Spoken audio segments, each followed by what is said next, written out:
Bon, eh bien, bonjour à tous. Voilà, merci de nous avoir rejoints donc, pour le webinaire Outils numériques et communauté d'innovation.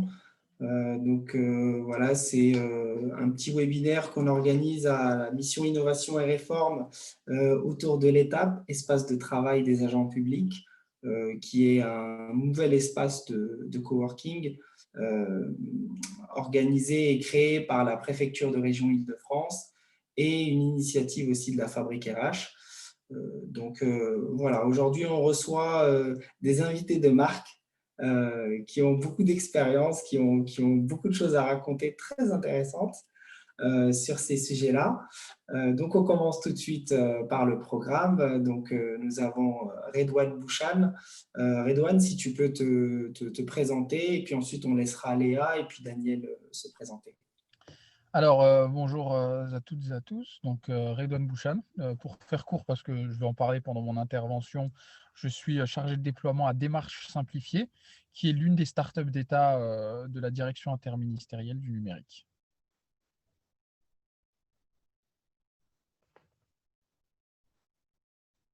Merci. Léa?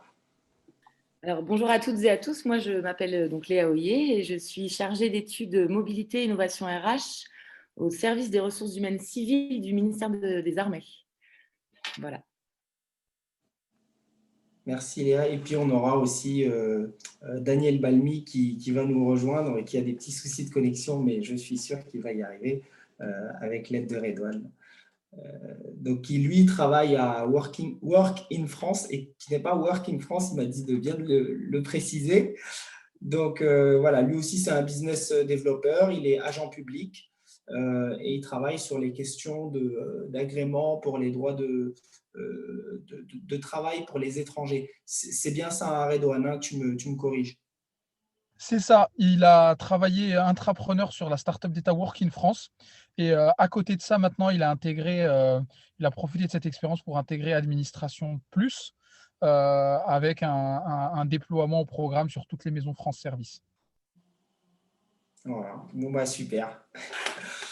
On commence tout de suite avec Redouane Bouchan sur les questions d'outils numériques et leur déploiement pour que des agents publics, des coworkers, en fait, se saisissent de ces outils pour mieux travailler avec. Et donc, l'idée, c'est que tous ensemble, là, on devienne des coworkers de l'étape et qu'on crée des choses à l'étape. Donc, comment on peut faire, Redouane, pour déjà initier quelque chose?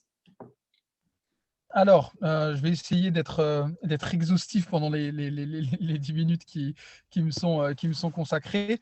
Donc, je vais présenter un peu nous ce qu'on a fait, principalement basé sur le retour d'expérience de Betagouv à la direction interministérielle du numérique.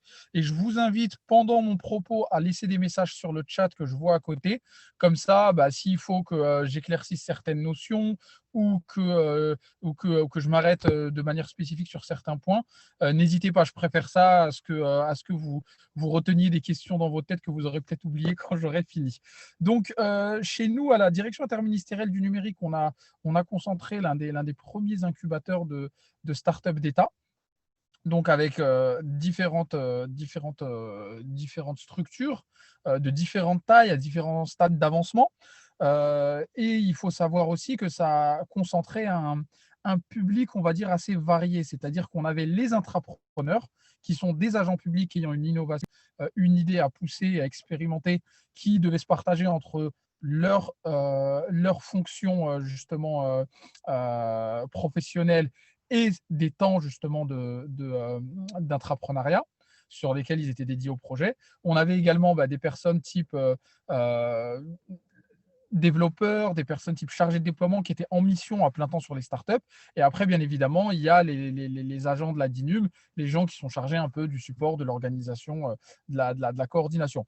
Donc, je ne sais pas à quel point en est l'étape en termes de déploiement des outils, etc. Khaled, est-ce que vous avez déjà des outils mis en place? Est-ce que vous êtes au tout début de la réflexion? On a une plateforme avec un prestataire qui s'appelle CoSoft. Mhm. On a à peu près 140 personnes, dont des personnes qui sont présentes ici. D'accord. Donc, c'est une plateforme qui permet de réserver des salles, des espaces de travail. Pour Donc, il n'y a venir pas forcément de plateforme gestion de projet, de base de connaissances. Ça, pour l'instant, vous n'avez pas encore mis ça en place. Non, non. Super. C'est OK. vraiment un premier jet de quelque chose qu'on est en train de tester déjà. Ok, d'accord. Donc, en fait, ce qui se passe, c'est que nous, moi, de mon expérience chez Betagouv, je vois vraiment deux aspects. Il y a l'aspect, bien évidemment, technique des outils qu'on va mettre en place, mais il y a également l'aspect, d'un autre côté, humain, coordination, animation. Parce que sans animation, sans personnes qui vont s'impliquer pour faire vivre justement l'espace et la communauté, les outils n'auraient plus de sens à l'existence. Donc là, tu m'as parlé d'une première plateforme. Je salue Daniel aussi qui est arrivé entre-temps. Avant de parler justement au-delà de la plateforme justement de réservation de salles, nous, le premier outil et le principal, c'est le Slack. Donc Slack, je pense que vous connaissez tous, c'est un outil qui permet d'organiser des salons de discussion en fonction de thématiques générales qui vont rassembler tout le monde, mais également en fonction des différents projets, des différentes équipes, des différentes startups. Et chaque startup peut avoir un salon privé dans lequel elle va discuter justement de toutes ces problématiques en interne, et un salon public dans lequel les gens qui sont externes à la startup vont pouvoir venir demander des informations. Donc ça, c'est le premier aspect. Le deuxième aspect, pour interagir avec le public, moi, je vois deux outils. Donc, le premier, c'est GitHub. Donc, GitHub, si vous ne connaissez pas, c'est l'outil qui permet aux développeurs de partager, de stocker et de publier leur code et de le connecter avec les bases de données. Donc, ça leur permet de travailler en parallèle. Et donc, nous, on est à Betagouv, on est partisans de l'open source. Donc, tous les codes tous les projets de startup publiques sont disponibles au public pour être examinés et même être ouverts à contribution. Et au-delà de ça, le site Betagouv est ouvert sur GitHub. C'est-à-dire que même si vous n'êtes pas technicien, vous pouvez rentrer sur GitHub, et on s'en sert notamment pour publier nos offres d'emploi et pour mettre les fiches de chaque membre de la communauté. Donc, en fait, quand on rentre dans la communauté, on crée sa fiche sur GitHub, on met sa photo, son post, on met également sa date d'arrivée, date de fin.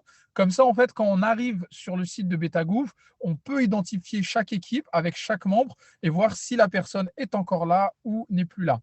Et à côté de ça, on a également, comment dire, donc on a GitHub, et on a aussi le wiki. Donc le wiki, c'est une base de connaissances, c'est une espèce de documentation qui va nous permettre de documenter ce que chaque équipe fait, ce que chaque personne fait, de documenter nos valeurs et surtout de documenter nos process. Par exemple, lorsqu'une personne arrive, on fait ce qu'on appelle un onboarding, un embarquement. Eh bien, ces personnes-là, en fait, vont suivre une liste de tâches, une to-do list de tout ce qu'il y a à faire lorsqu'on arrive justement chez Betagouv, les bonnes pratiques, les bons interlocuteurs et les bonnes choses à faire. Donc, je vois que j'ai déjà fait 5 minutes, et là, bon, je n'ai pas été exhaustif sur les outils, mais je vous ai apporté un peu la base de tous les outils. Donc là, on a une question de Léa qui nous dit que l'onboarding est complètement digital. À la base, l'onboarding était complètement digital.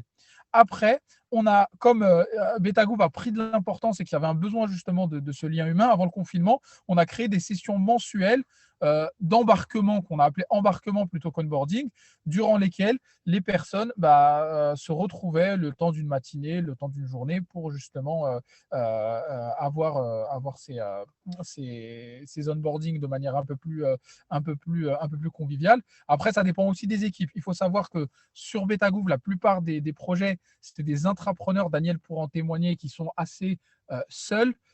Ça va m'amener à la transition. Donc, l'intrapreneur est un peu seul. Il a des équipiers avec lui, mais il y a un besoin justement de se retrouver interprojet.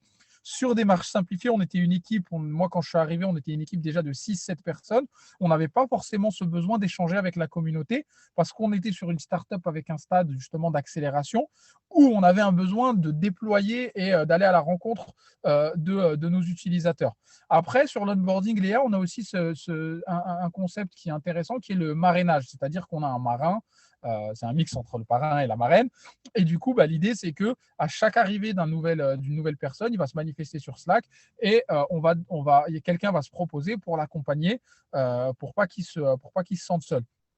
Et donc après, au-delà des outils, donc je peux aussi mentionner par exemple Osmose, qui est un outil déployé par l'Adinum qui peut vous permettre de faire de la gestion de projet. Après, bien évidemment, il y a des outils un peu plus connus dans la sphère digitale, tels que le Trello ou les outils de gestion de projet général. Voilà. Maintenant, après, au niveau humain, au niveau lien, nous, on a là actuellement, maintenant que ça s'est bien développé chez Betagouv, on a des co-animateurs, des animateurs. En fait, si vous voulez, nous, ce qu'on faisait, c'est qu'on avait des rôles de référents. Donc, il y a des référents communication qui vont gérer les réseaux sociaux de l'espace, qui vont gérer la communauté, la newsletter interne, mais également la newsletter externe pour donner de la visibilité et permettre de favoriser justement des partenariats et attirer du monde dans la communauté. Il y a également ce qu'on a mis en place, c'est des clubs. C'est-à-dire que, comme je le disais, on a une communauté d'intrapreneurs. Donc, ces intrapreneurs peuvent être seuls. Ils n'ont pas les mêmes problématiques que les membres de leur équipe. Ils doivent faire face à une administration qui sont en train d'essayer de transformer. Et ça pose des problèmes. Donc, des problématiques qui sont communes. Et donc, l'idée, c'est de trouver des clubs pour réunir les gens selon leur centre d'intérêt, qu'ils soient intrapreneurs, qu'ils soient chargés de déploiement ou plutôt business développeurs, ou qu'ils soient par exemple développeurs, pour pouvoir échanger. Donc, les développeurs vont échanger sur les problématiques d'audit de sécurité, de développement, de design. Les chargés de déploiement vont plutôt échanger sur les problématiques de comment bien atteindre sa cible en termes d'administration, avoir un impact dans les produits numériques qu'on développe. Et évidemment, les intrapreneurs, les relations avec l'administration, le lobbying pour pouvoir faire parvenir l'outil à bonne destination, etc. J'ai fait 9 minutes. Je ne sais pas s'il y a des questions. Je pense qu'on ne peut pas être exhaustif en 10 minutes, mais je vais vous laisser mon contact sur le chat. Si jamais vous avez des questions, n'hésitez pas.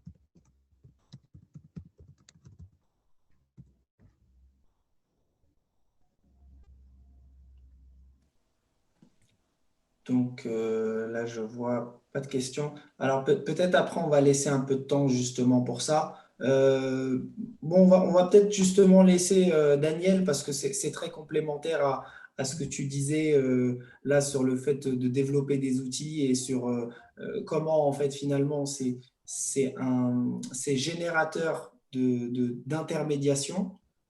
Ça permet de faciliter les relations humaines plutôt que le contraire, parce que des fois, ça a tendance à cloisonner les relations.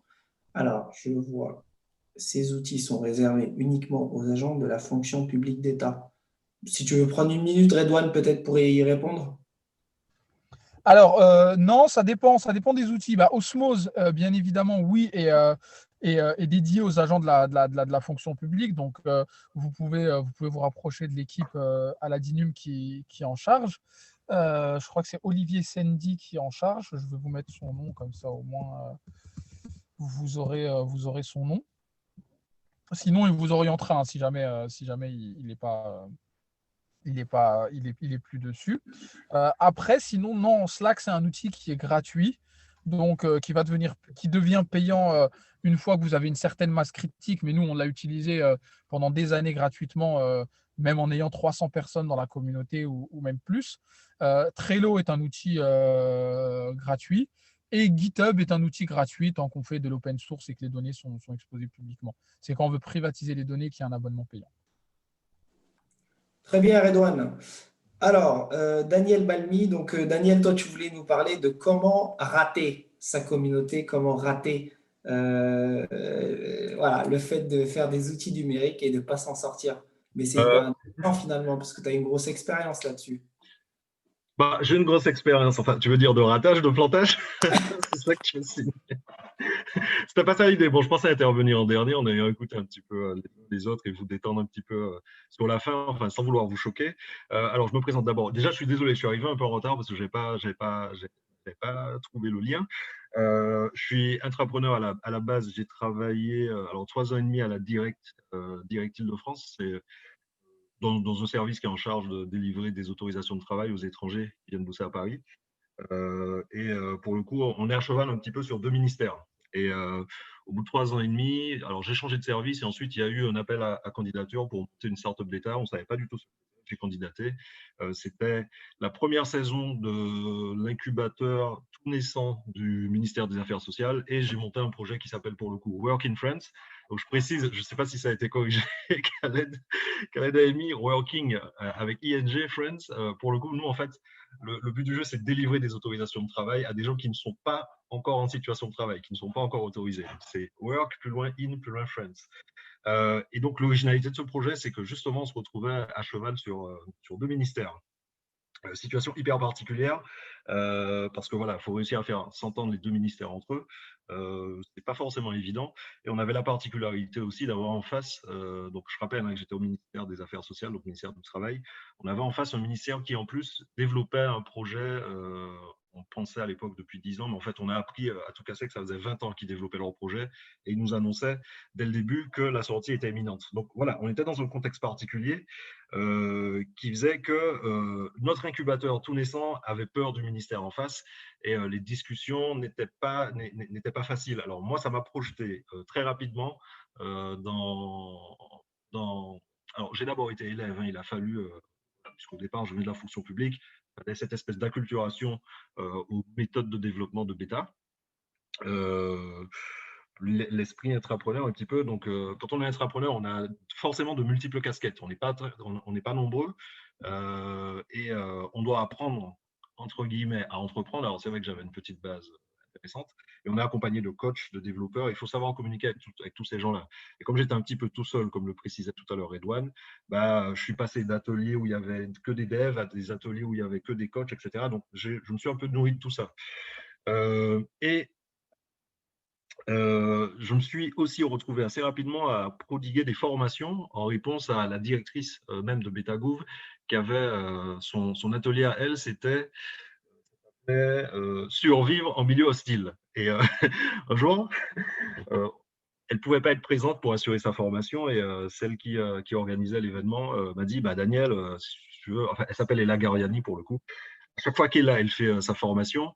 Les gens, les nouveaux qui arrivent, bon, en fait, il y a 4 peurs essentielles qu'elle a identifiées.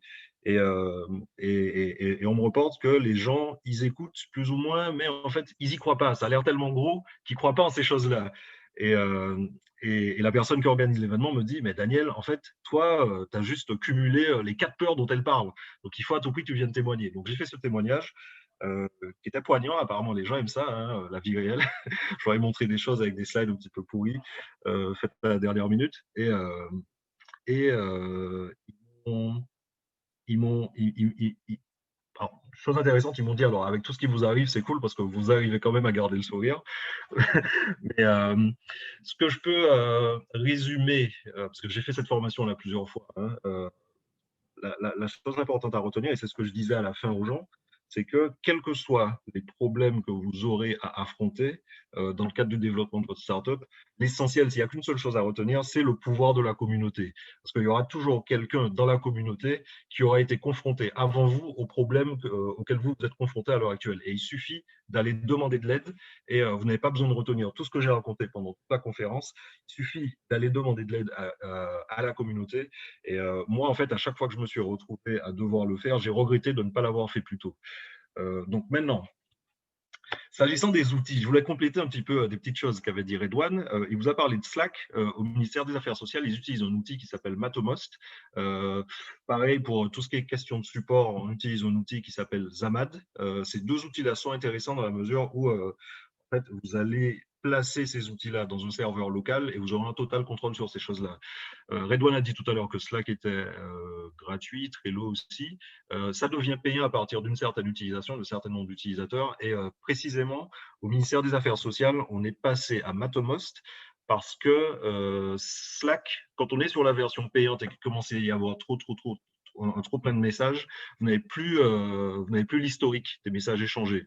Et alors, bon, soit on décide de payer, soit on décide, de mon point de vue, on décide de bien utiliser l'outil. Quels que soient les outils que vous allez adopter, il faut étudier un peu comment ça fonctionne et il faut les utiliser à bon escient. Enfin, quand on sait de base qu'on ne garde pas l'historique de tout ce qu'il y a dans Slack, bah, ce n'est pas là-dedans qu'on va mettre des messages ou des codes spéciaux, etc. Enfin, des choses à garder en mémoire. Donc, voilà, c'était juste la petite chose que je voulais rajouter par rapport à l'outil. Sinon, puisqu'à la base, je voulais intervenir sur comment rater sa communauté. Je voulais tourner ça un petit peu en atelier et vous interroger d'abord vous et vous demander quel scénario catastrophe vous imaginez pour rater, c'est l'objet de la rencontre d'aujourd'hui. Quel serait, donnez-moi 2-3 exemples de scénarios catastrophes qui ferait que vous rateriez l'expérience. Khaled, je te demande d'ouvrir les micros de tout le monde, que tout le monde puisse s'exprimer. Et je ne sais pas de combien de temps je dispose, tu ne m'as pas dit. Non, bah là, tu es encore dans les temps, il y a encore 5 minutes. Ok, cool. Non, bah, les gens, ils peuvent intervenir très librement. Il y avait une question d'ailleurs de Léa. Oui, Léa? Oui, je voulais savoir si les outils du MSO du ministère des Affaires sociales dont tu parlais, je me permets de te tutoyer, Oui, oui, aucun problème. interministériels ou pas? Est-ce qu'ils sont interministériels? Alors, les outils qu'ils utilisent, alors j'ai parlé de Matommost, bah, c'est un outil qui est développé en open source, donc c'est même un outil, j'ai envie de te dire, international. Eux, ils ont choisi, voilà, parce qu'ils voulaient garder, enfin, c'est les développeurs hein, qui voulaient garder à chaque fois des traces de ce qu'ils échangeaient. Ils se sont pris un serveur local et ils l'ont mis là-dedans et ils ont une totale liberté d'utilisation de l'outil. Ça répond à ta question? Oui, oui. Après, de toute façon, c'était juste de la curiosité parce qu'au ministère des Armées, Ah, heureusement, malheureusement, on est très, très cloisonné sur les outils. On a énormément d'outils internes. Bon, on commence un peu à s'ouvrir, nous, au niveau des civils, de la gestion des civils. oui. C'est vrai qu'on est quand même très, très limité. Mais ça, pour le coup, Matomos, voilà, ça, c'est quelque chose, enfin, ça pourrait être un remplaçant de Slack l'américain. J'ai parlé de Zamad. Zamad, c'est développé par des Allemands et ça permet de gérer du ticketing de la même manière. Ils l'ont utilisé aussi sur une startup qui s'appelle Signal Conso, qui est rattachée à la DGCCRF et à Bercy. Merci. Et bah, justement, là, ce qui était intéressant, Daniel, c'est quand tu disais rater sa communauté.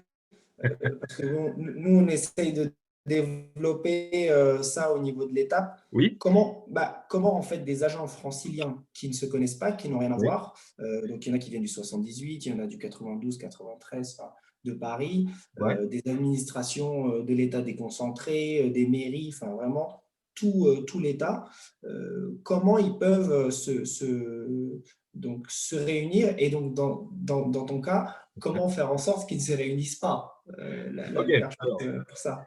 je vais essayer de répondre aux deux parce que ce qui est intéressant justement avec Working Friends, c'est qu'on a vraiment connu les deux périodes. Hein. J'ai même recruté une chargée de développement qui est d'origine brésilienne, qui a la double nationalité italienne. C'est pour ça qu'on a pu, dans le cadre de ce qu'on fait, l'autoriser à travailler et la recruter.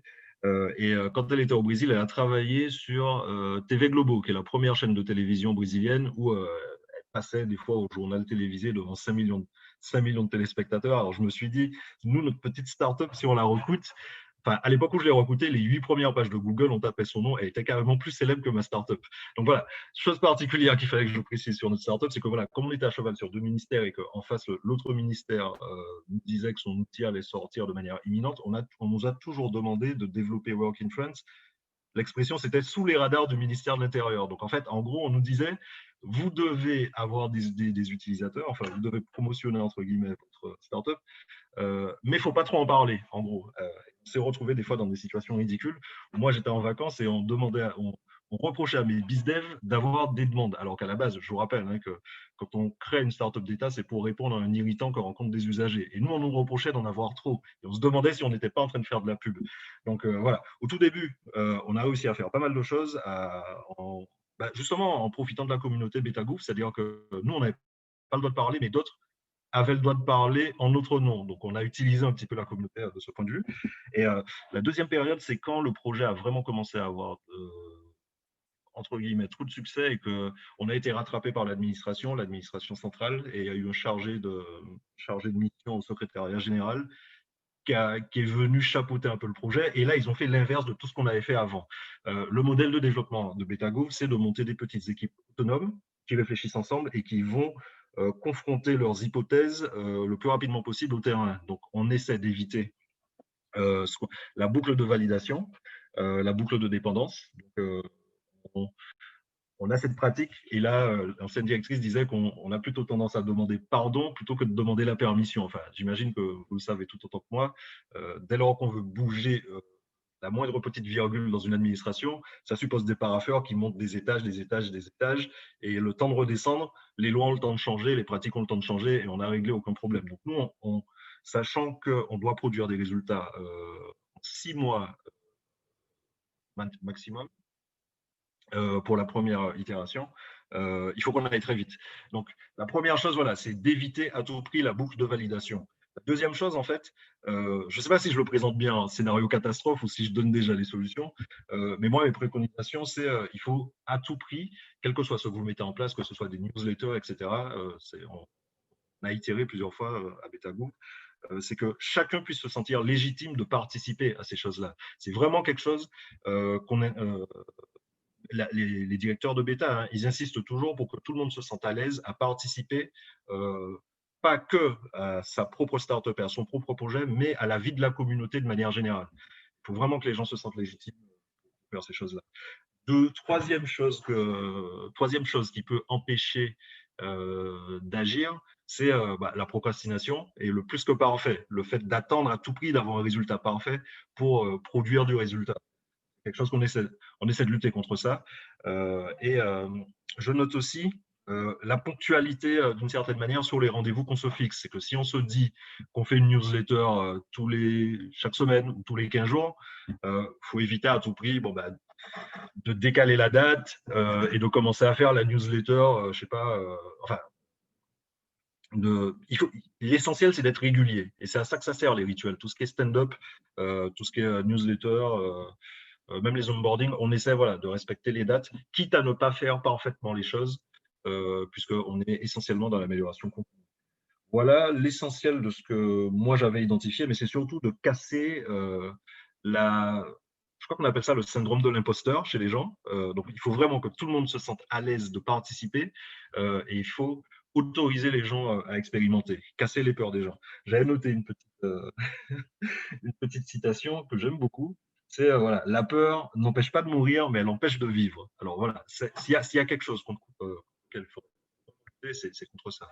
Et quand je parle d'acculturation, c'est parce que dans l'administration, on est habitué à tout ce qui est pyramidal, on n'est pas très à l'aise avec l'horizontalité, et nous, on a vraiment cette culture-là dans Beta. Alors, je vois qu'il y a des gens qui parlent, il y a que Léa qui parle.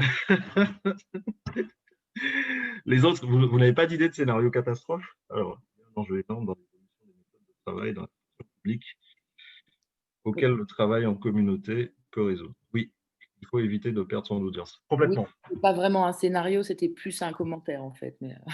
Oui, j'adhère totalement. Après, il y a aussi une chose, hein, et c'est ça les gens parlent beaucoup de valeurs communes, c'est ce qui rassemble les gens. Bon, on est tous dans la fonction publique. Nous, on a ce mantra à Beta d'être focus sur l'usager, parce que quand on rend service à l'usager, ça rejaillit sur les agents. Ça fonctionne très bien. Ça devient nos premiers ambassadeurs. C'est eux qui parlent de nous, c'est eux qui deviennent totalement fans. Et au-delà même des valeurs communes, j'irais plus loin en fait en parlant des vertus. On essaie de travailler des vertus. Pourquoi je parle de ça? Parce que les valeurs, en fait, quelque part, c'est facile d'afficher des valeurs, mais de ne jamais produire les résultats dans le concret qui sont alignés avec ces valeurs-là. Et nous, en fait, étant donné qu'on mesure, on appelle ça des KPI, en fait, on est très focus sur quand on a un problème, il faut pouvoir l'identifier, le mesurer pour pouvoir l'améliorer. Donc, on est transparent sur la publication de nos mesures d'impact, on est challengé là-dessus. Et voilà, c'est pour ça que j'aurais plus tendance à parler. Je sais que le discours le plus répandu, c'est de parler de valeurs, mais nous, au-delà de ça, on cultive vraiment les vertus. Quels résultats on produit dans le concret pour nos usagers? Alors, une question de Karine. Question très intéressante. Comment garder son modèle une fois la reprise par l'entité fédérale? Alors, je ne vous cacherai pas que, alors, ça fait 3 ans, ça doit faire 3 ans maintenant que je suis dans la communauté bêta et je participe à plusieurs formations, on appelle ça des formations alpha pour accueillir les nouveaux.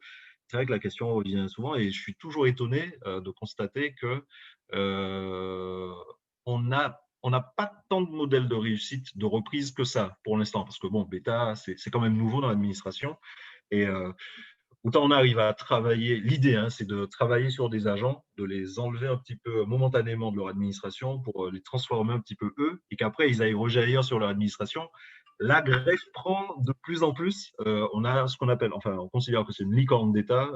Alors, dans le privé, une licorne, c'est une start-up qui arrive à lever 1 million de dollars dès son entrée en bourse.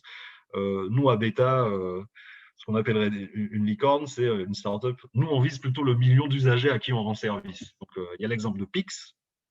Je vous inviterai à regarder. Hein, c'est un projet qui est né il y a 3-4 ans, il me semble. L'objet, c'est d'évaluer les compétences numériques des usagers. Au départ, c'était une évaluation et ils ont gamifié l'expérience et ça permet, aujourd'hui, ils ont des partenariats même avec le ministère de l'Éducation nationale et ça permet même de délivrer des diplômes. Et je considère que Démarche Simplifiée, Redouane représentait cette startup tout à l'heure, de mon point de vue, Démarche Simplifiée, c'est une licorne d'État. De toute façon, elle a déjà atteint le million de demandes traitées. Alors, pourquoi je vous parle de licorne d'État? Je ne sais plus. On parlait de la réussite. Ah oui, comment garder? Ah oui, ben voilà. La reprise, c'est un sujet compliqué pour l'instant. Et on cherche encore. Il y a eu différents types de modélisation. Donc, d'abord, retirer les agents de la fonction publique pour qu'ils rejaillent sur l'administration. On a testé de développer aussi avec des EIG, c'est-à-dire de recruter des entrepreneurs du privé et de les placer, eux, dans l'administration pour travailler en étroite collaboration avec eux. Petit à petit, ça fait son chemin parce qu'il faut qu'on arrive à remonter top. Dans des formations alpha, on en a fait des formations alpha ou spécialement pour des énarques. Et tant que ces gens-là ne sont pas transformés vraiment plus profond d'eux-mêmes, ça aura du mal à rejaillir sur toute l'administration. Mais ça fait son chemin. Ça fait son chemin. Bon, merci Daniel, parce que bon, le temps file là, et bon, Oui. moi je suis un peu garant de ça, je suis désolé. Non, mais je sais bien, tu sais que je suis capable de parler toute l'après-midi même. Et nous, on t'écouterait pendant des heures. Enfin, moi, tu sais que je suis fan de toi. On reste encore avec vous pour écouter ce que vous racontez. Je leur ai dit que je prenais l'heure, parce que je pensais arriver à la fin. Vous permettez que je reste? Quand même, quand même. Okay, c'est cool. Donc, pour poursuivre, d'ailleurs, tu parlais de verticalité et d'horizontalité. Donc, ça, voilà. Je rappelle que Léa, elle est du ministère de la Défense, donc c'est quelque chose qu'elle connaît très bien. Elle qui est donc chargée d'études innovation RH. Et donc, horizontalité, c'est ce qu'elle fait dans son travail. C'est ça qui est hyper intéressant. Donc, elle m'avait parlé de co-développement, d'intelligence collective, qu'elle faisait ça tout le temps. Donc, c'est pour ça que je trouvais que c'était hyper intéressant de la solliciter. Peut-être, Léa, justement, par rapport à la communauté, qu'est-ce que tu peux nous dire sur une communauté de civils dans l'armée? Alors, en fait, moi, la raison pour laquelle on organise des cycles et des ateliers de co-développement, c'est parce que, donc je fais un petit rétropédalage, c'est parce qu'en fait, moi, je pilote le parcours d'intégration des cadres civils. Donc, on gère leur onboarding et aussi on les suit pendant les 5 premières années après leur prise de poste au ministère des Armées. L'objectif étant, par promotion, puisque les cadres civils arrivent une fois par an, enfin 2 fois par an maintenant depuis qu'il y a eu une réforme des concours, l'objectif étant de former vraiment une communauté entre tous ces cadres, même s'ils travaillent dans des structures complètement différentes du ministère des Armées. On veut créer un esprit de corps, vraiment un esprit de promotion. Dans le cadre de ce parcours, donc, il y a différents volets. Il y a des volets de découverte, des immersions dans les armées, des visites d'établissements de la défense, mais on fait aussi de l'accompagnement. Donc, de l'accompagnement individuel avec, comme vous en parlez tout à l'heure, Daniel, ou Redouane, non, c'était toi, Daniel. On leur attribue des référents. C'est des espèces de parrains. Ouais. Un peu, ça correspond un petit peu au buddy system qu'il y a dans les universités. Donc, c'est une personne de confiance, un tiers de confiance qui est vraiment en dehors de leur chaîne RH, de leur chaîne hiérarchique. Donc, ça, c'est pour l'accompagnement individuel. Et pour l'accompagnement collectif, on organise des ateliers de co-développement professionnel. En fait, c'est donc une méthode d'intelligence collective qui va résoudre des problématiques réelles rencontrées par les cadres dans l'exercice de leurs fonctions et qui leur permet non seulement de résoudre ces problématiques, mais en plus d'échanger avec leurs pairs, de dépasser leur point de vue individuel et par le biais de ces échanges qui sont quand même souvent très, très prenant, où il n'y a pas forcément de l'émotion, mais en tout cas, il y a une intensité d'échange parce que les problématiques choisies sont souvent très, je dirais pas dire passionnées, mais en tout cas, elles touchent vraiment ceux qui les partagent. Et c'est aussi comme ça qu'on forme leur communauté de travail, d'échange en tout cas, puisque là, on reste vraiment dans l'informel. Hein. Moi, je suis vraiment plus sur une idée de liens transversaux entre les cadres d'une arrivée la même année au ministère. En tout cas, c'est grâce à ces ateliers de co-développement que je me suis intéressée à l'étape et qu'avec ma supérieure, on a décidé de venir voir un petit peu comment c'était à l'étape parce qu'on s'est dit qu'associer une méthode innovante à un lieu innovant, c'était plutôt intéressant pour nos cadres. Et c'est vrai que quand j'ai visité l'étape, j'ai été assez convaincue par la diversité des espaces, le matériel qui était à disposition, etc. Et donc, c'est assez idéal pour moi pour les événements de co-développement. Excuse-moi, donc justement, c'est hyper intéressant. Quand tu parlais d'activités avec une intensité forte, est-ce que tu as des exemples là-dessus?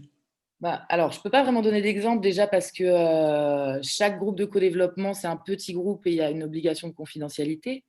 Mais imaginons, les ateliers de co-développement commencent très très peu de temps après l'arrivée des attachés d'administration. En l'occurrence, pour l'instant, le parcours s'adresse uniquement à eux. C'est voué à être développé. Par exemple, un attaché qui arrive dans une position de chef de section qui a vraiment des vraies difficultés de management ou vraiment une surcharge de travail et puis une oreille pas forcément ouverte de sa hiérarchie, des choses comme ça. Nous, on va en groupe, avec une méthodologie bien précise qui est celle du co-développement, lui proposer plusieurs types de solutions. Et lui, en tant que client de nos consultations, il va choisir et va construire sa propre solution. Et à la fin, il va établir un plan d'action. Et à l'atelier suivant, on va rediscuter avec lui de ce qu'il a pu mettre en place ou pas. Et donc, il y a vraiment ça crée vraiment une communauté d'entraide.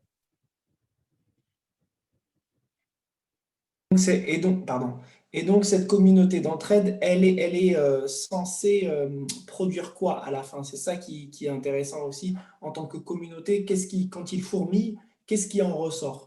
Alors là, vraiment, quand on est sur le sujet du co-développement, c'est vraiment une assistance professionnelle. En fait, c'est vraiment résoudre ces problématiques professionnelles. Après, ce qu'il en ressort, c'est qu'en général, il y a vraiment des liens qui se créent. Et donc, encore une fois, moi, je ne suis pas exactement sur la même dimension que vous, en tout cas, dans ce volet de mon intervention, dans le sens où on ne va pas, il n'y a pas forcément des thématiques de travail qui vont en ressortir, puisque ce sont des attachés. On peut être, en général, c'est des groupes de 5 à 8 personnes. Donc, on a 8 groupes de 8 personnes, là, en l'occurrence, chez moi. Ce sont des personnes qui travaillent. Il peut y avoir un chargé de mission comme moi dans la RH, il peut y avoir un chef de section dans la comptabilité. Donc, on ne se rejoint pas forcément sur la thématique professionnelle en elle-même. On se rejoint plus sur comment amortir ses premiers temps dans une administration quand on arrive et qu'on est un jeune cadre. Voilà. Donc ça, c'était la première partie de mon intervention. Je vous laisse poser des questions si vous en avez.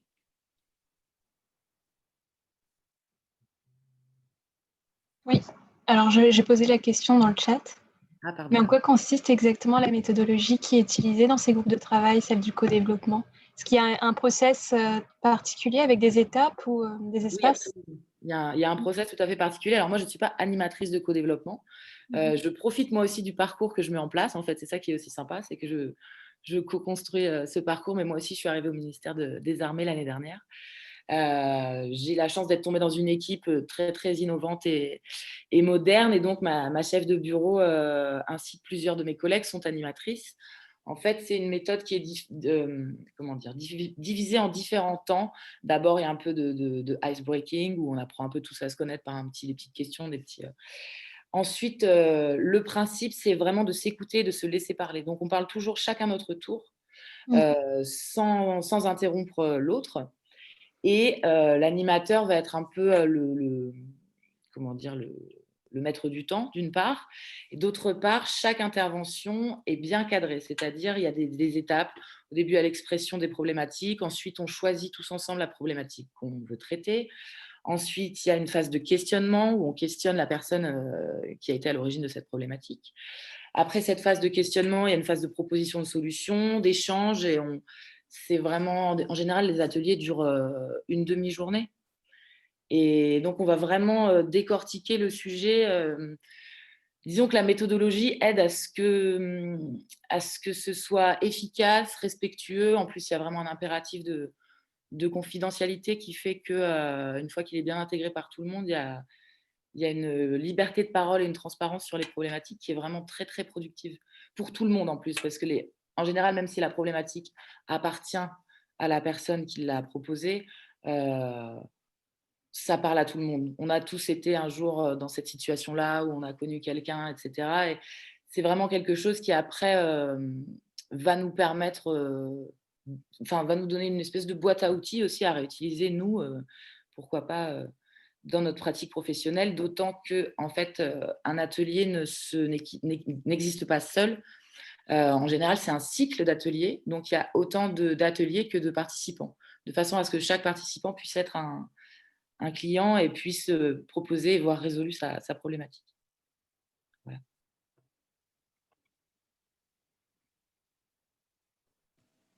Daniel, je crois qu'il y a le même fonctionnement dans les startups d'État et au niveau incubateur. Il y a ce côté petite équipe et transversal avec les autres startups d'État. Oui, oui, clairement, ça existe. Et même, alors, pour parler plus précisément du co-développement, moi, j'ai eu la chance de participer à ce type d'expérience. C'est la première fois qu'on a organisé ça, d'ailleurs, parce qu'à un moment, on s'est rendu compte que dans la communauté BetaGouv, il y avait des clubs de coach, des clubs de développeurs, enfin, et les intrapreneurs, en fait, on était trop peu, donc on n'était pas suffisamment représentés. Et en fait, on avait improvisé des clubs intra sur le modèle des clubs dev, club ceci, club cela. Et bon, moi, je n'y suis pas allé tout de suite parce que j'étais là, malgré tout ce que je dis, hein, j'étais là à penser que j'étais le seul à vivre le type de problème que je devais affronter. La première fois que je suis allé dans un club intra, j'ai eu la surprise de voir que mes collègues avaient des problèmes similaires. Et quand quelques mois après, on nous a proposé le club, parce qu'ils ont vu qu'il y avait une vraie souffrance, entre guillemets, des intrapreneurs. Donc, ils ont expérimenté le codev. On a eu une animatrice super, Dinu. Et bon, on était dubitatif. On s'est dit, on a déjà notre club intra, pourquoi on va aller dans ce truc et tout. Mais en fait, c'est carrément mieux structuré. Et pour le coup, c'est vraiment productif. Quand on ressort de là, on a des clés, on a des choses, en fait, enfin, plutôt que d'être juste un truc où les gens ils font cahier de doléances. C'est pas un brainstorming, c'est vraiment la structure aide à ce que tout soit résolu. En fait, tout est pensé pour à tel point que je pense que je ferai une formation dans ce truc. C'était tellement bien. Et ça développe une proximité. Je ne sais pas si c'est partout pareil, mais il me semble que ce sont toujours des gens qui sont plus ou moins dans le même corps de métier. Non, pas forcément. Alors, j'en ai pas rencontré suffisamment. Moi, je travaille vraiment dans la RH, donc effectivement, autour de moi, ce sont plus par exemple, des conseillers mobilité carrière ou des personnes qui sont formées au coaching. Ce sont des choses qui se rejoignent. Après, je pense que même quelqu'un qui travaille dans la finance peut pouvoir devenir animateur de co-développement.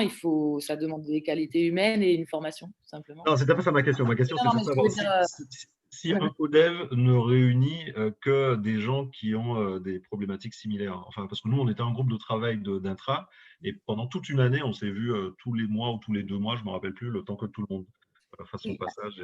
Alors nous, effectivement, c'est uniquement des attachés, donc des nouveaux cadres de l'administration. Oui, voilà. Je pense que je dis ça, ça n'engage que moi parce que en vrai, je ne sais pas, mais je pense qu'effectivement, c'est plus productif si ça s'adresse à des personnes qui exercent le même type de fonction, même si ce n'est pas le même domaine, parce qu'effectivement, sinon, ou alors il faut vraiment que ce soit dans ces cas-là, dans des problématiques extra-professionnelles.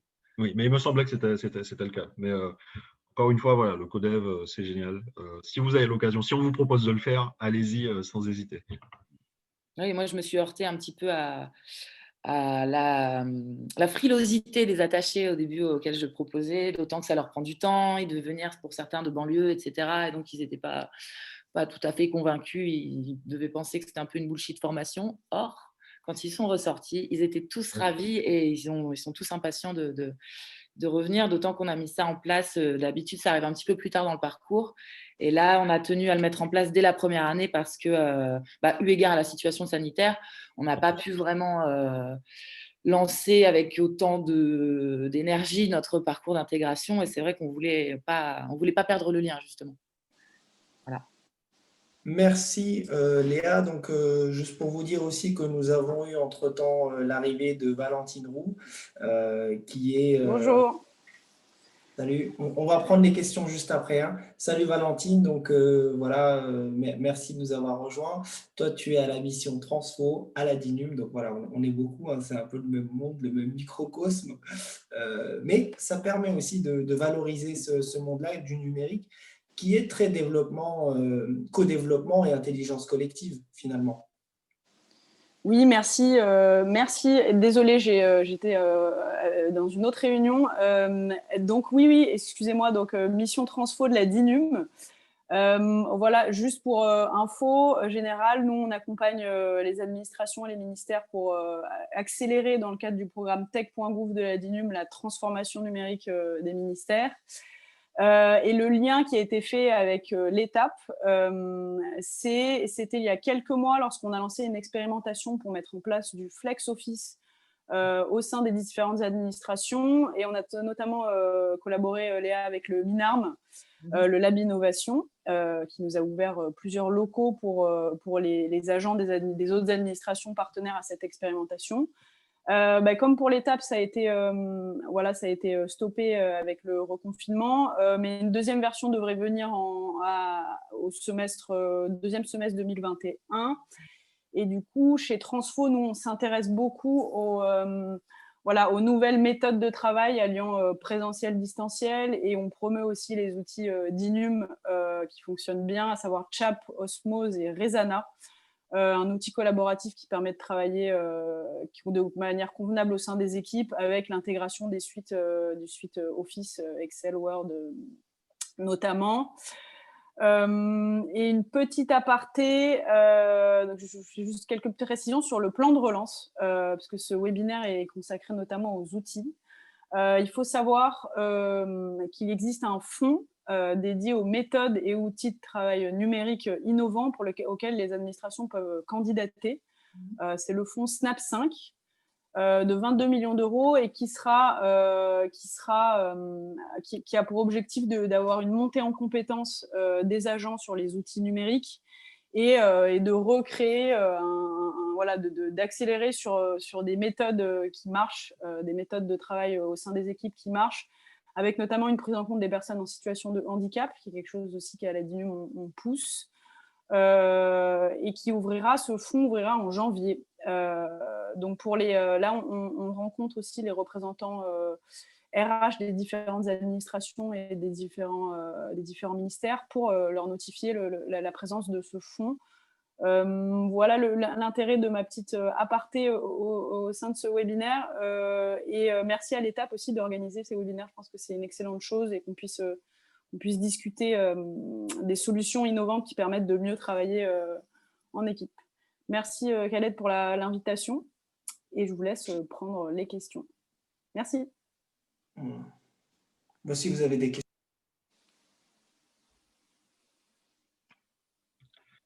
J'ai une question, c'est que… On m'entend toujours? Oui.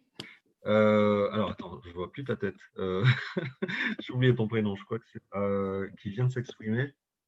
Valentine. Valentine, tu as parlé de fonds, c'est à destination de qui? C'est pour tous les agents de la fonction publique, c'est-à-dire que moi, je peux inciter les administrations, puisque dans le cadre de mon expérimentation, alors voilà, je suis intrapreneur, etc., j'ai monté 2 startups d'État, enfin une et je sur une autre. Sur le terrain, on a souvent justement cette espèce de résistance au changement, la peur des gens de l'outil numérique, et on pourrait faire bénéficier de ces administrations-là, à ce fonds-là, pour peut-être organiser des formations pour les agents, pour qu'ils soient accompagnés, c'est ça? Oui, alors dans le cadre du plan de relance, donc le ministère de la Transformation et de la Fonction publique est doté de 500 millions d'euros attribués à la DINUM et à la DITP pour accélérer la transformation numérique. Et dans ces 500 millions d'euros, il y a 2 fonds. Un premier fonds de 300 millions d'euros dédié à la transformation numérique et un deuxième fonds de 200 millions d'euros dédié au sac à dos numérique de l'agent public. Et à l'intérieur de ce sac à dos numérique, il y a un guichet, alors c'est une sous-thématique du fonds qui est dédiée aux méthodes et outils de travail numérique. Et dans ce cadre-là, toute administration, à savoir administration centrale, services déconcentrés, donc également les incubateurs et les startups, et également les opérateurs de tutelle d'un ministère peuvent candidater à ces fonds. Et sur les problématiques justement d'accompagnement au changement, on a des dossiers qui sont en cours de dépôt par un ministère qui en région a insufflé par une transformation numérique du ministère, et en région, les agents n'arrivent pas à suivre sur l'appropriation, par exemple, du parapheur électronique, quelque chose de tout bête. Et du coup, ce fonds, le SNAP 5, va permettre de monter en compétence, de faire monter en compétence les agents, notamment dans les territoires. C'est une problématique qui est particulière aujourd'hui. Et pour info, on a déjà des dossiers de start-up d'État qui sont déposés pour développer aussi certaines fonctionnalités des plateformes mises en place par ces startups et pour justement booster leur transformation, à savoir le plan de relance peut permettre de financer des services de prestations françaises principalement pour relancer les boîtes de prestats françaises et à terme relancer l'économie. On vise aussi des résultats observables d'ici à 2022, des résultats rapides, et on a vraiment en tête cette mesure d'impact usager et la prise en compte des usagers dans ces problématiques-là. Donc, toute administration peut candidater. Incitez-les à aller regarder sur le site France Relance, modernisation.gouv.fr, le site du ministère de la Transformation et de la Fonction publique qui détaille les différents leviers d'action possibles via les financements plan de relance. Ok, merci. On avait tout à l'heure juste une petite question que Léa peut prendre, c'était intéressant. Donc, c'était sur le co-développement, une question de Karine. Quel bénéfice de lier la méthode déjà puissante du co-développement à un lieu différent? Alors, ça, c'est le bénéfice pour notre parcours d'intégration et pour nos cadres. C'est qu'on leur fait découvrir différentes façons de travailler. On leur fait découvrir le fait qu'ils peuvent aller dans un lieu qui n'est pas leur bureau pour coworker, par exemple. Et c'est surtout que ça impulse une dynamique nouvelle. Ça sort un petit peu les attachés de leur zone de confort et des endroits habituels pour travailler. Et je pense que ça va leur donner envie de revenir là-bas, parce qu'alors après, je ne sais pas vous, mais moi, télétravailler chez moi, au bout d'un moment, je suis quand même assez, friand d'espaces de tiers-lieux comme l'étape. Et nous, ce qu'on veut aussi, c'est semer les graines de l'innovation dans ces attachés qui, là, pour l'instant, ne pensent qu'à, c'est normal, le début de leur parcours professionnel, etc. Mais c'est aussi permettre de leur ouvrir l'horizon vers d'autres façons de travailler. Voilà. Je ne sais pas si j'ai répondu à votre question. Et Léa, pour compléter également, nous, c'est vrai que dans l'approche Flex Office ou tiers-lieu public au sein de l'administration, on a reçu des retours très positifs de la part du ministère des Armées qui était pro démarche justement à la fois travail hybride en présentiel et en distanciel dans ces tiers-lieux publics. C'est vrai que l'administration est lente à bouger sur ces problématiques-là qui sont plutôt du côté du secteur privé. On sait qu'il y a beaucoup de boîtes qui avancent sur ces sujets-là.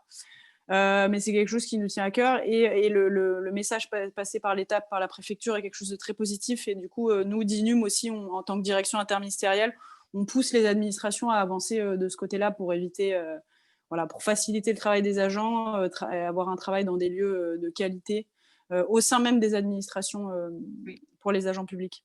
Oui, et si je peux me permettre de rebondir à cette occasion sur la notion de communauté, je pense que c'est aussi en encourageant du coworking dans des tiers-lieux entre personnes d'administrations différentes, mais qui travaillent peut-être dans les mêmes domaines, etc., qu'à mon avis, des liens vont se créer, des communautés vont se former assez naturellement et des sujets de collaboration vont émerger. Oui, exact. C'est ce qu'on avait pu identifier. On a remis un rapport au Premier ministre avec la DITP, DGFP, DIE, et ce sentiment d'appartenance en tant que, non pas une appartenance pro-ministère, mais ce sentiment d'appartenance au corps de l'État, même si on ne peut pas vraiment parler de corps, c'est quelque chose qui peut aussi se créer à travers ces lieux d'échange au sein des Flex en Suisse, et oublier un peu son ministère d'appartenance et se dire qu'on est tous engagés pour la fonction publique et qu'on a envie d'œuvrer là-dedans. Et on peut aussi, cette communauté va se créer aussi à travers ces lieux et l'échange sur les bonnes pratiques, notamment toutes ces thématiques-là. Parce que c'est vrai que moi, je parle en connaissance de cause parce qu'une partie de mon poste, c'est de prospecter sur les bonnes pratiques et l'innovation RH, etc. Et même si, de ce fait, je sais que les pratiques privées sont intéressantes, mais je suis aussi certaine que là, il est temps de décloisonner et de vraiment bien échanger sur les pratiques publiques qui sont, elles aussi, bien riches d'enseignement, et de décloisonner déjà au sein de l'État entre ministères, parce que même si les cultures sont bien ancrées, c'est quand même intéressant d'aérer le milieu, on va dire ça comme ça. Et d'autre part, pourquoi pas d'échanger aussi avec les pratiques de la fonction publique territoriale qui sont souvent très innovantes parce qu'elles ont une marge de manœuvre que nous, à l'État, on n'a pas forcément toujours la même.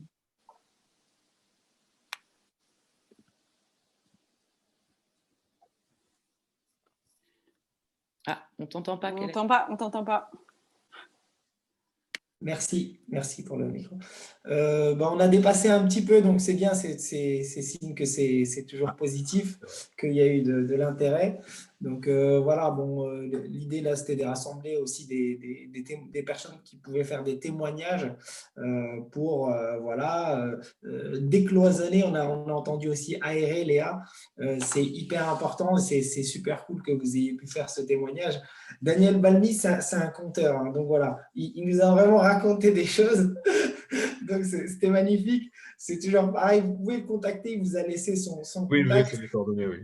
Voilà, vraiment, n'hésitez pas. Léa aussi, au MINARM, elle fait des grandes études, même internationales. Donc, elle fait de la veille tout le temps. Donc, vous pouvez aussi lui demander des choses. Voilà, merci pour ton adresse, pour ton contact. Voilà, et puis moi, je vous remercie vraiment pour ce moment, d'être venu, d'avoir participé. Et on vous demande du coup d'être des ambassadeurs de l'étape et de diffuser en fait les informations sur ce lieu pour que tout le monde vienne, profite, qu'on décloisonne l'administration francilienne et à terme peut-être même française. Donc voilà, vraiment merci à tous. Peut-être un dernier mot de chacun. Voilà, je vois Léa, Daniel, les participants, n'hésitez pas. Alors moi, je trouve que c'est vraiment un beau projet et je remercie l'étape et je te remercie, Khaled, pour l'organisation de ce webinaire parce que c'est vrai que plus on va échanger et plus la mayonnaise va monter et plus il va en sortir quelque chose de bien. Et je trouve que, mine de rien, malgré les circonstances sanitaires, ou peut-être même, oserais-je dire, grâce aux circonstances sanitaires, les échanges sont presque plus faciles parce que je ne suis pas sûre qu'on serait allé à autant de conférences qu'on va à de webinaires en ce moment. Voilà, donc comme quoi les outils numériques, ça peut rapprocher aussi. Oui, Daniel? Écoute, je voulais intervenir en dernier, mais bon, écoute, merci pour l'invitation. Donc, super le partage. Ça m'a rappelé quelques bons souvenirs, tout ce qui est Codev et compagnie. Ça m'a fait plaisir de voir Edouane aussi. J'ai hâte de visiter ce lieu parce que moi, je n'y ai pas encore mis les pieds. J'ai hâte de voir comment ça a évolué parce que moi, je t'avais dit que moi, j'étais allé dans un bureau d'une responsable à l'époque où c'était la DRAC. Et c'est toi qui m'as appris que ça a changé. Donc. Et voilà, je t'avais dit qu'elle était dans des piles de papier et tout ça. Donc, j'ai hâte de voir comment on a pu faire de ce lieu un tiers-lieu respirant, etc., etc. J'ai hâte. Ok. Voilà, écoutez, merci. Oui, moi aussi, je vais devoir vous laisser. Merci beaucoup, Khaled, pour l'invitation. Et bravo à l'étape. Et on a hâte que ça réouvre. Et qu'on puisse aussi relancer, nous aussi, notre dynamique de flex office et de tiers-lieu public. Merci. Super, merci à tous, merci encore, bonne journée à tous et puis amusez-vous bien en administration publique. Bonne journée. À bientôt, salut. Ciao, ciao.